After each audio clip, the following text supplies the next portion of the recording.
My name's Ayanna Nelson. I am a barrister. I've been in practice since 2015. My scholarship interview was in November 2007. I remember coming out of the train at Chancery Lane station and having no idea where I was supposed to go because I'd never been to Gray's Inn. I remember walking through the arch and coming into the square, and my breath was quite literally taken away. Never seen anything like it, and it was utterly overwhelming. I found my way just about to where I needed to get to for the interview, and by this time, despite it being November and freezing cold, I was sweating, I was flustered. I felt the pressure of the world was on me. It really was, because it was make or break effectively. I walked in and there was a huge table, and sitting around it were possibly, well, at least 6, I think, possibly more, barristers, all just looking at me.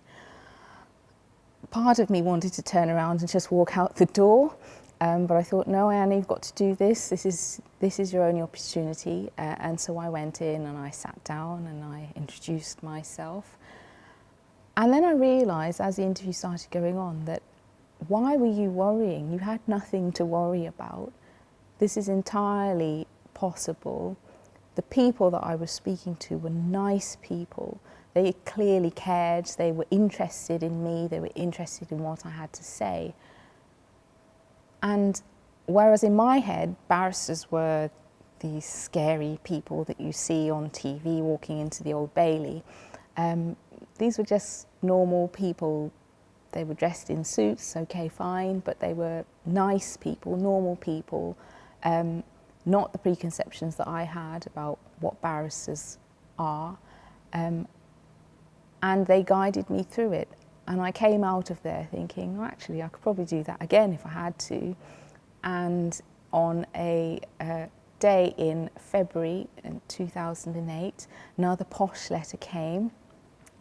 And it was a little bit thick, so I thought, well, maybe is this a good sign, is it not? I don't know. But I got my dad to stand next to me when I opened it, and it said, congratulations, and we'd like to offer you a scholarship. And I still have that letter now. It's in my envelope of things to take out of the house with me in the event of a fire, because it was probably it's the turning point in my life.